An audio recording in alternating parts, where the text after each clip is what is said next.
We'll start with Catwoman issue 57. This is Tini Howard and Nico Leon on the art. This is this was a chapter of the crossover. It's not just like the stories in Batman and then Catwoman's like a side story. It is very much, it picks up from the cliffhanger from Batman, which was Vandal Savage's bought Wayne Manor, which came out of nowhere. I don't know how you felt about that reveal. Yeah, there was no setup whatsoever for that. It was just, yeah, sure, Vandal Savage, that's what we're doing. Yeah, and obviously by the time we get to this week's issue of Batman, it feels like it's pivoting to be more about him than it is almost anything else. And it's true, because so I think one of the moments I, relatively speaking, liked in the first issue, well, second part, the Batman issue, is the idea that, oh, hey, someone's bought Wayne Manor out because you weren't paying attention. I quite like that being a surprise to us as well, because that puts you on the same level as him.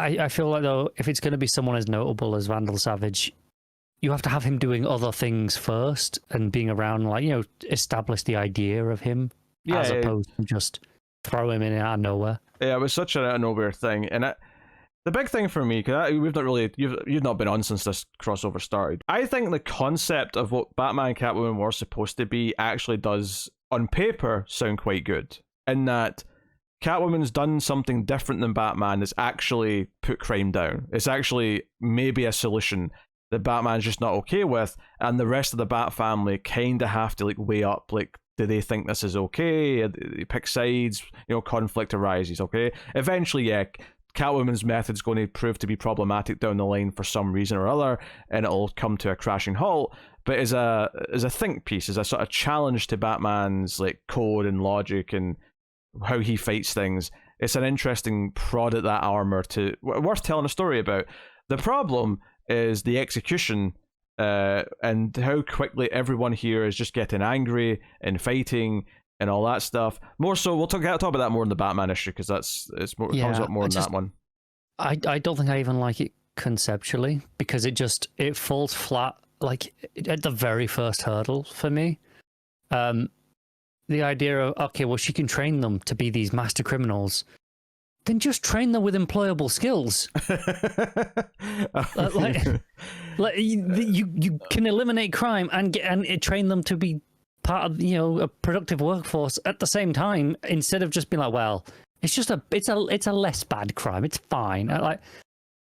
It makes no sense to me. And then every character just being like completely just wildly out of character for me. Oh, they are. No, this is my biggest problem with it, is so many of the voices just feel wrong for who's speaking at any given time. Characters jump into anger. You kind of have like a get out with Batman to an extent, because they're kind of teasing that it's actually Zura and R who's kind of creeping in and taking over. But honestly, I think the only person who's been completely in character is Damian. Well, where he's like, no, absolutely not. No hesitation. Just like, we are not giving them an inch. It's fully just Damian 101. Yeah, no, I think that's fair. So Batman's not happy about Vandal. Vandal kicks him out.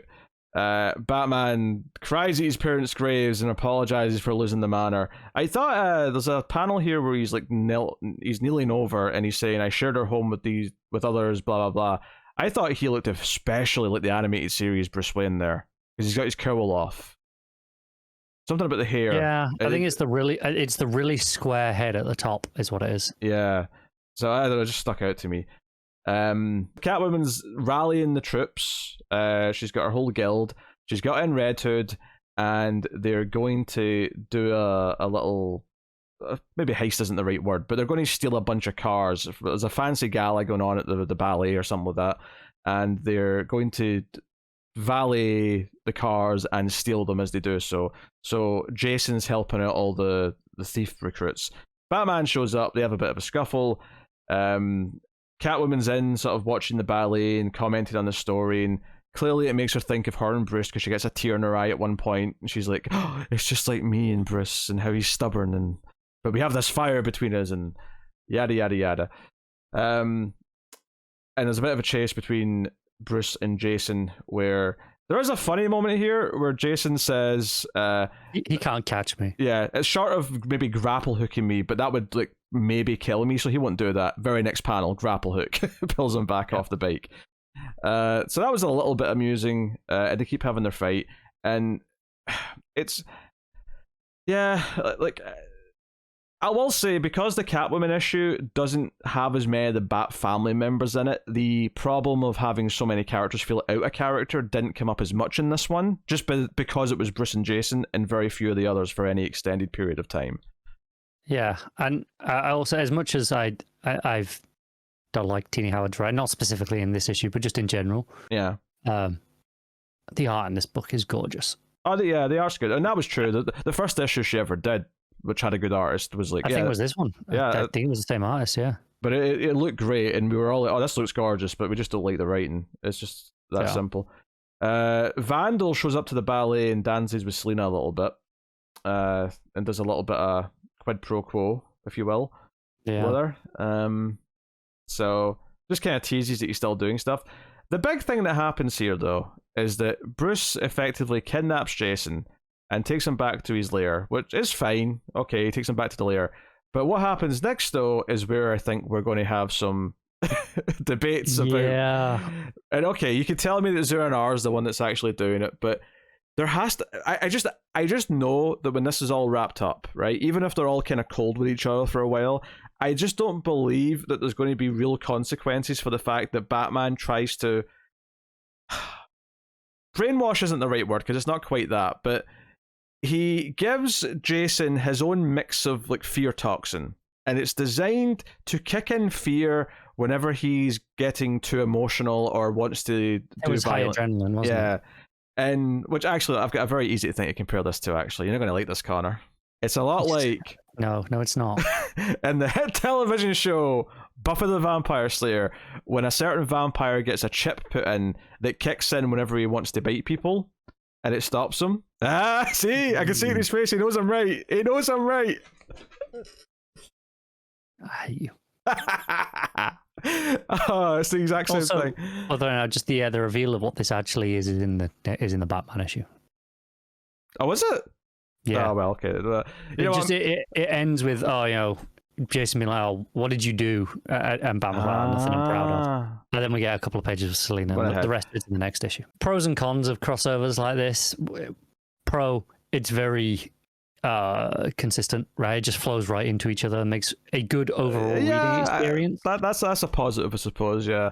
The negatives, if you're only reading one of these books originally, you are absolutely forced into picking these up, otherwise you are missing so much. Yeah. So the cliffhanger at the end of this issue of Catwoman is that one of the women that's been working with Selina, Marquise, I think her name was, she is revealed to actually be someone else. She turns out to be Scandal Savage, which, can I just jump in and say at this juncture, before we say anything about this reveal, is how stupid the name Scandal Savage has always been and always will be. Yeah, but that's what happens when you get named by a caveman. Because I like, she says her name's Scandal here, but she doesn't say her full name, or he says it maybe. So next issue, then the Batman issue, when she says I'm actually Scandal Savage, I went, how can you say that with a straight face? How? Yeah, that's fair. I don't think it is a stupid name. Yeah, and this actually just ties in directly to what the cliffhanger is in the next the Batman issue. So Batman, of course, is Chip Zdarsky and Jorge Jimenez. So the big... Well, I want to just kind of jump to the end of this one first, to be honest, to deal with the cliffhanger. We'll go back and talk about all the fighting Batman does with the Bat family.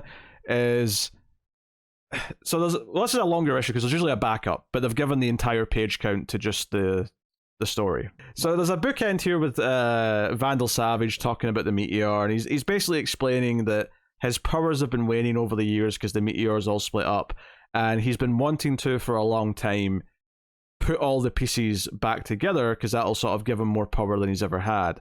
And part of the bookends is that he goes to Ra's al Ghul, and he kind of wants a shot at the Lazarus Pit to see if that'll help him, and it doesn't. And basically it seems that this is all getting into motion because Ra's al Ghul is dead. So it ties into recent continuity because Raz is dead, and he was the one that was keeping all these pieces apart because Raz doesn't want a world full of immortals. He likes being the only immortal. Well, one of a few. Well, one of a few. But you know what I mean? Like he doesn't want suddenly everyone to live forever because that would just create more problems for the world. And he's probably right. It would be a problem in the long run for sure if no one was dying. But that's the bookend, and that's why he's doing things. And the biggest part of the meteor is in Gotham, and that's why he's doing everything right. But the big cliffhanger at the end of the main part of the story is that Scandal comes out and talks to all the thieves that Selina's been training and reveals that you've not been training to work for Selina. You've been training to be a league of shadows. And it's like, okay, so this was building an army for Vandal Savage. This whole thing, like, again, if you go back to the concept, the idea of Batman and Catwoman kind of pitting the Bat family in this awful place where they have to like pick a side or like consider what's going on, right?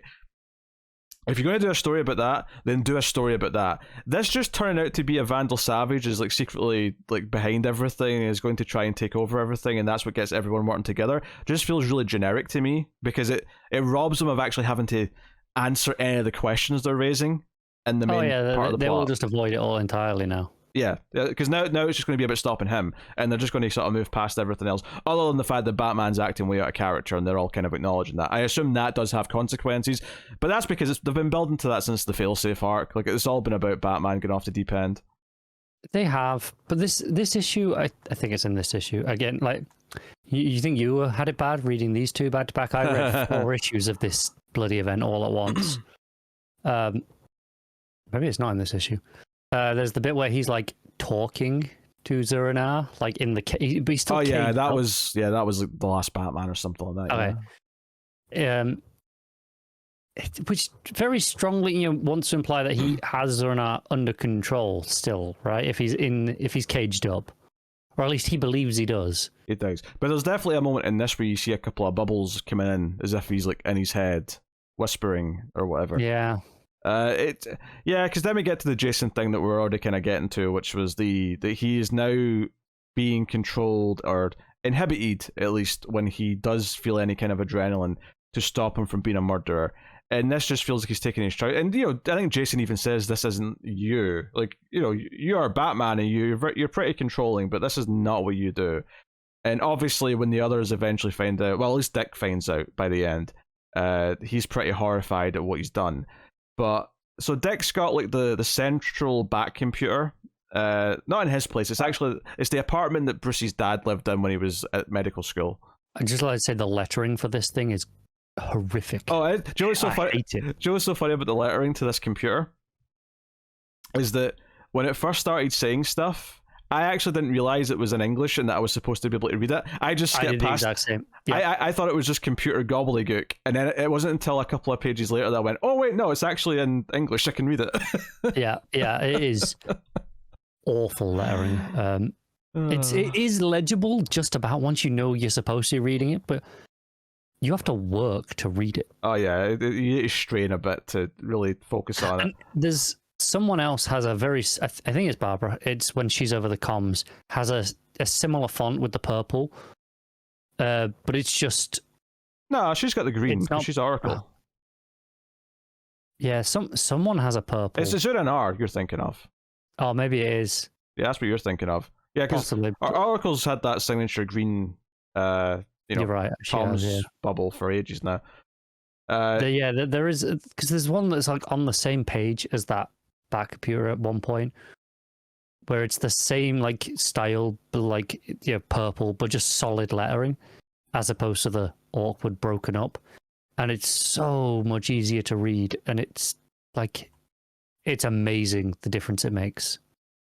Yeah, so Dick accesses this computer, which intentionally Batman gave Dick access to in case Batman ever needs to be shut down. And this does sound like Bruce, to be fair. This sounds like, Tower of Babel, but for himself, right? This is, something that will disconnect him from all his stuff. I found it. It was the Riddler message. Oh, okay. Fair enough. That had it, yeah. That makes sense. this makes sense. This is something, when Batman's arguing that he has to have a kill switch for Superman and the other Justice League members, he does equally agree that he should have one too. And the idea that he's giving it to Dick makes a lot of sense. Dick's the one who can shut him down.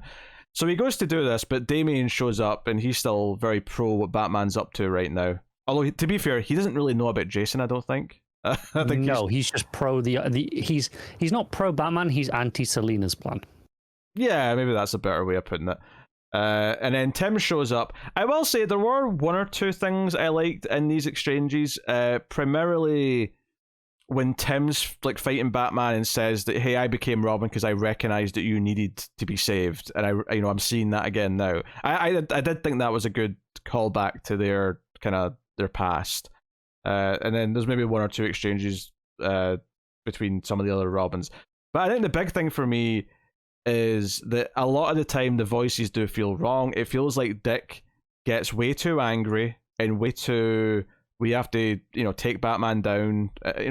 They talk about Batman like he's a psychopath in a way that I don't think he's quite earned yet. Maybe once they find out what he's done to Jason, I could maybe see why Dick would be upset at that. But it does kind of feel like everyone just gets too aggro way too easily, and it just it's kind of weird. It just all feels a little bit off, and I felt it the same way back in either the one shot or the issue that came after where they were having that big meeting with Selina and she explains what she's doing, and some of the way that the Batman just kind of quickly started yelling at people just kind of felt too quick. I get that he wouldn't like it. I understand absolutely that he would be against it. But he's very quickly went into this paranoid delusion of oh, my family, was it a mistake building this family? They're all against me, kind of thing. And I kind of hate this so much. And I know it could be Zur-En-Ar's influence, and even in this, afterwards, he kind of feels like he's fighting it a little bit. I think execution is a really important aspect to anything like this, and I think there's a way you could write this conflict. Forget the whole Selina part of it, right? There's just the idea that Zur-En-Ar's is influencing Batman from within, and he's doing extreme things. And let's say he does this thing to Jason where he takes away his free will, effectively, and the others have to kind of intervene. I think there's a good version of that could exist. There's a compelling version where the arguments make sense and you sympathize with just about everyone in the scene because you can understand where they're all coming from. Whereas here, I kind of just ended up feeling like I didn't like almost any of them in the exchange. They all come off kind of unlikable.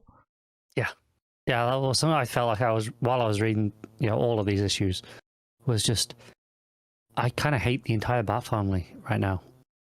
Everyone, they all come off as either out of character, way too extreme, whiny, or just a combination of all of those. It's a polar opposite to how well some of the other books are tackling them, whether it's Detective or Taylor and Nightwing whenever he has Babs there, and some of the other Robins, and other writers just get it in a way that I just...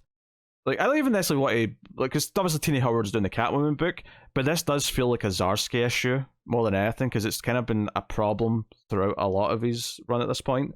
Yeah, I don't think he'd had much of a problem with the other voices so much, but maybe that's just... he didn't write enough of them. But when they were coming after him, when Zur-En-Ar was kind of in control, they didn't feel that badly written at that point. Or at least I don't remember them feeling that bad. No, because that was some of the best stuff. Them chasing him on the... there was the whole car chase issue was quite good, and that had a lot of them in it. But I've not... I don't like the characterizations they're doing for any of these characters. I'm okay with having the conflict, and I do kind of appreciate that they seem to have tricked Batman a little bit at the end, because Batman kind of leaves Tim and Dick tied up in a net and just seemingly just leaves the police, and that will reveal who they are. That'll do all this stuff.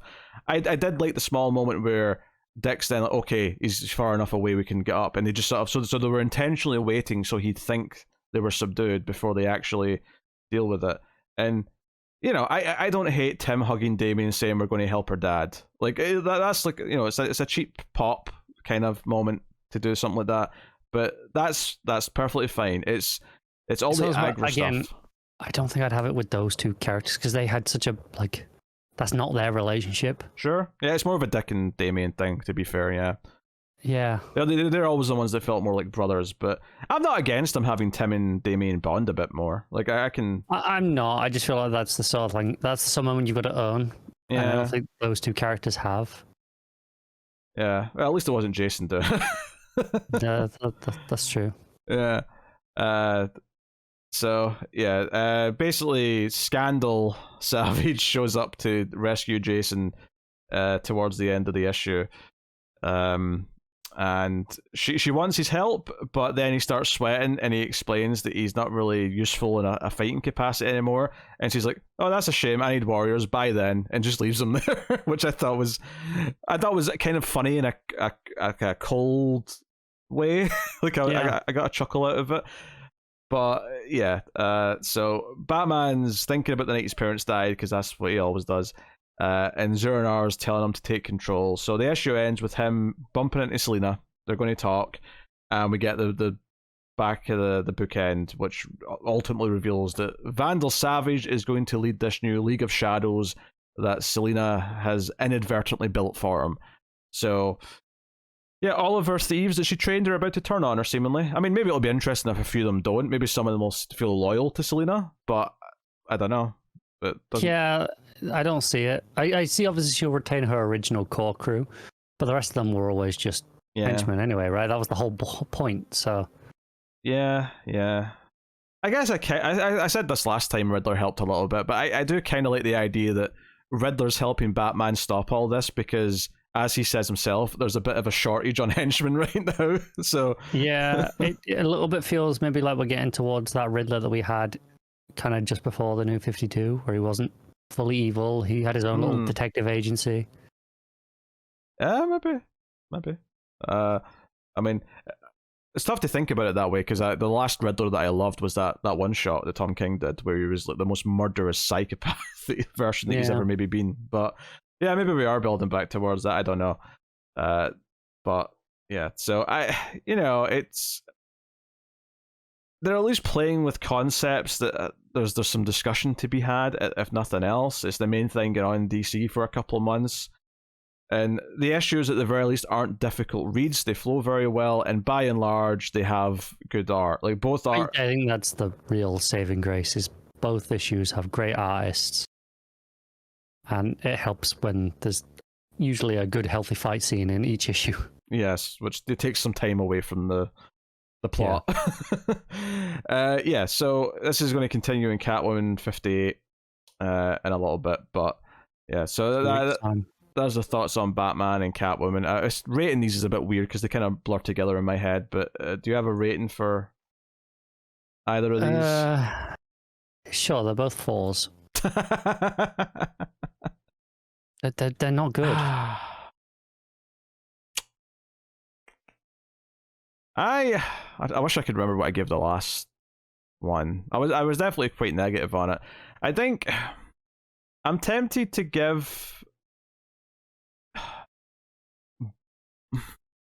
I feel like they both have some small redeeming moments, right? So they probably do end up averaging out about the same. They both have good art. Like, there's some...